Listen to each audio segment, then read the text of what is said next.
ちらのトキワシノブで苔玉を作っていこうと思います。トキワシノブは着生植物でして土を求めないので苔玉に適しています。今回はこちらのチェーンを使って吊り苔玉にしてみようと思います。他に使うのは水苔と糸です。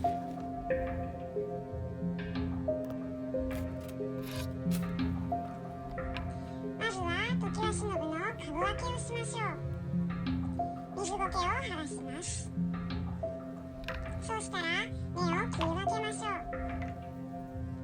指で刺したように根から葉が生えているところを切りましょうね。トキワシノブは強い植物なのでパチパチ切ってしまっても大丈夫ですよ。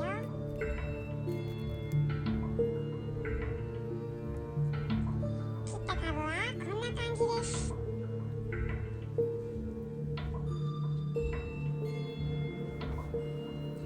まずは親株を苔玉にしましょう。トキワシノブは基本的に水苔のみで育てられますよ。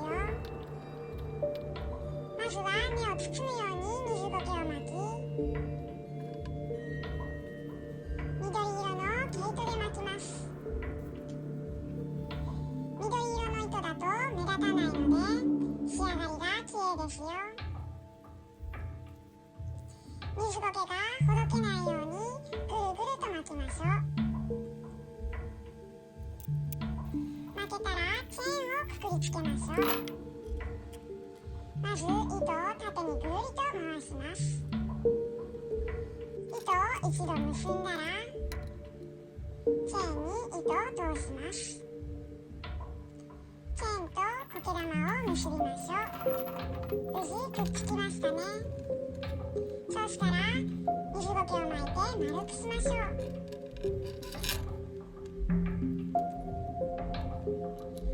ある程度まとまったら糸で縛っていきます。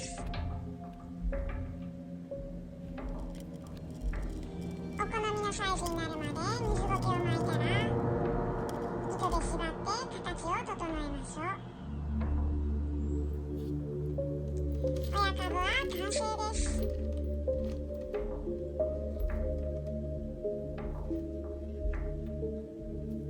次は小株を苔玉にします。こちらは後々アクアテラリウムに使いたいので土を使った苔玉にします。今回はこちらのモデリングソイルを使ってみましょう。土を使う苔玉については次回じっくり説明しますね。ので今回は触りだけ説明します。土と水を練り合わせ粘土にしたら粘土で根を包みます。できたら崩れないように水苔で巻きます。この時生きた苔で巻けば緑色の苔玉になりますよ。最後に糸で縛ったら完成です。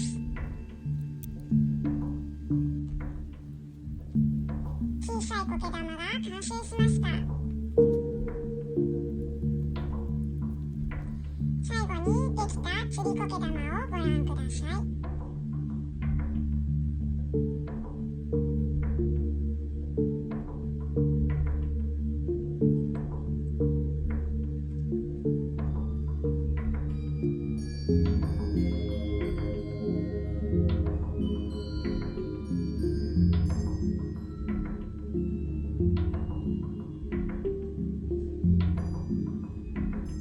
ご視聴ありがとうございました。